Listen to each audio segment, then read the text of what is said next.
Hello guys, आज हम शिक्षा निदेशालय की तरफ से दी जाने वाली कार्यपत्रक नंबर 37 करेंगे, जो कि क्लास 8th की है और विषय है हिंदी। सूरदास के पद। ये वर्कशीट 14 दिसंबर 2021 की है। तो आइए शुरू करते हैं आज की वर्कशीट।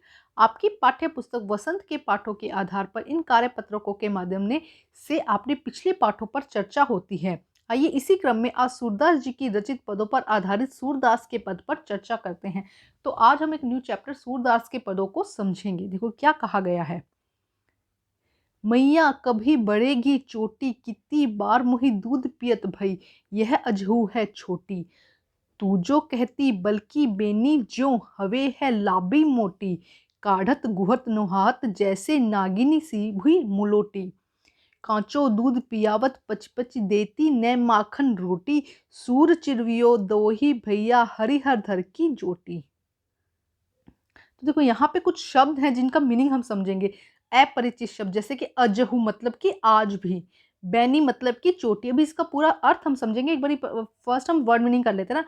काढ़त, काढ़त मतलब होता है कि बाल संवारना। भूई मतलब कि भूमि। पची पची मतलब कि बार बार। बल का यहाँ मतलब होता है बलराम। हैवी मतलब है होगी।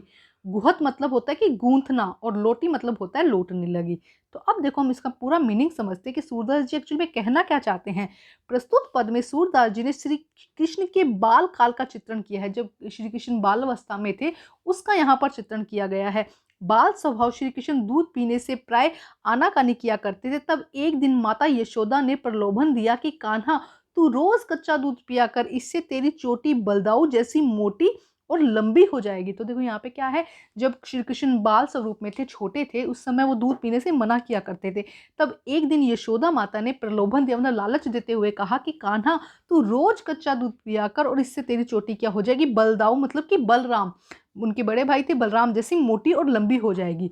मैया के कहने पर कान्हा दूध पीने लगा। अधिक समय तक बीतने पर एक दिन कन्हैया बोले, मैया मेरी यह चोटी कब बढ़ेगी, दूध पीते हुए मुझे कितना समय हो गया, लेकिन अब तक तो यह वैसी ही है, छोटी है।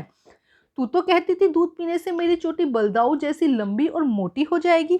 शायद इसीलिए तू मुझे रोज नहला कर बालों को कंघी से संवारती है, चोटी गूंथती है, जिससे कि चोटी बढ़कर नागिन जैसी लंबी हो जाए। तो यहाँ पे जो कान्हा है, कन्हैया जी हैं, वो मैया यशोदा से कहते हैं कि माता, तुमने तो कहा था कि दूध पीने से, कच्चा दूध पीने से चोटी मोटी हो जाएगी, लेकिन ऐसा तो कुछ भी नहीं हुआ। मतलब मुझे ऐसा लग रहा था कि रोज चोटी करूंगा या दूध पीऊंगा तो उससे मेरी चोटी लंबी हो जाएगी, नागिन जैसी लंबी हो जाएगी, लेकिन ऐसा तो कुछ भी नहीं हुआ। कच्चा दूध भी इसीलिए पिलाती है, इस चोटी के कारण ही तू मुझे माखन में रोटी भी नहीं देती है। सूरदास कहते हैं कि श्री कृष्ण और बलदाऊ दोनों भाइयों की जोड़ी चिरकाल तक अमर रहे। तो देखो अब हम एक बार फिर देखते हैं क्या कहा गया है। मैया कभी बढ़ेगी चोटी, मैया मेरी चोटी कब बढ़ेगी, कितनी बार मुही दूध पियत भाई, अब अजहू है छोटी। भाई मैंने कितनी बार दूध पी लिया, लेकिन अभी तक ये छोटी है। तू तो कहती बल्कि बेनी जो हवे है लंबी मोटी। भाई तूने तो क्या कहा था कि मेरी जो चोटी है वो क्या हो जाएगी, लंबी और मोटी हो जाएगी। काहड़त गोर नहावन जैसी नागिनी सी भुई लोटी, कि ये क्या हो जाएगी, एकदम मोटी ताज हो जाएगी और नागिन के जैसे क्या करेगी, लोटेगी।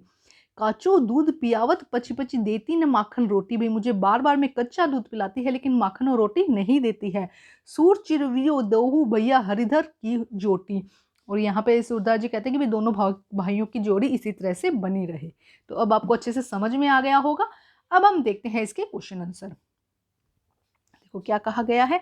आशा है कि आपने इन पंक्तियों के भावार्थ को समझ लिया होगा। आइए इन्हीं पंक्तियों के आधारित पर कुछ प्रश्न पूछते हैं। प्रश्न नंबर 1 देखिए, निम्न में से कौन सा विकल्प दूध का पर्यायवाची नहीं है।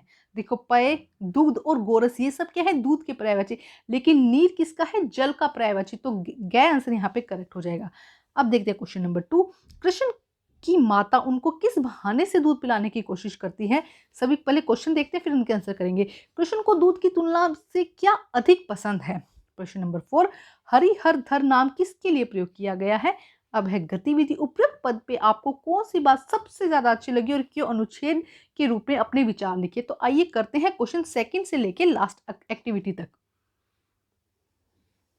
तो देखिए प्रश्न नंबर 2, कृष्ण की माता उनको किस बहाने से दूध पिलाने की कोशिश करती है? कृष्ण की माता उनको चोटी बढ़ाने के बहाने से दूध पिलाने की कोशिश करती है।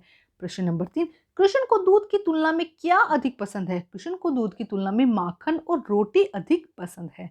अब देखते हैं नेक्स्ट क्वेश्चन, प्रश्न नंबर 4 देखिए, हरिहरधर नाम किसके लिए प्रयोग किया गया है? हरिहरधर नाम कृष्ण और बलराम के लिए प्रयोग किया गया है। प्रश्न नंबर एक्टिविटी देखते हैं, नेक्स्ट एक्टिविटी, उपयुक्त पद में आपको कौन सी बात सबसे ज्यादा अच्छी लगी और क्यों? अनुच्छेद के रूप में अपने विचार आपको यहाँ पर लिखने हैं। तो देखो क्या है, उपयुक्त पद में कृष्ण के द्वारा अपनी माता से बालपन का व्यवहार मुझे बहुत अच्छा लगा। किस तरह से बाल स्वरूप में वो बात कर रहे हैं, क्योंकि वह कृष्ण की जो पूरी संसार की इच्छाओं की पूर्ति, क्योंकि वह कृष्ण जो पूरी संसार की इच्छाओं की पूर्ति करते हैं, अपनी इच्छा पूर्ति के लिए अपनी माँ से हट कर रहे हैं। तो ये बात मतलब बहुत अच्छी लगी कि माँ को कह रहे हैं माँ चोटी के लिए दूध नहीं, मतलब कच्चा दूध नहीं पीना, लेकिन माँ कह रहे हैं भी कच्चा दूध पीना है। तो ये वाली बात मुझे बहुत अच्छी लगी। अगर आपको कोई और बात अच्छी लगी हो तो आप यहाँ पे वो भी लिख सकते हैं। और इसी के साथ आज की जो वर्कशीट है वो कंप्लीट होती है। वर्कशीट को कंप्लीट करके अपने टीचर से ज़रूर चेक करवाइए और आप मेरे चैनल को लाइक कीजिए, सब्सक्राइब कीजिए और शेयर कीजिए। Thank you guys.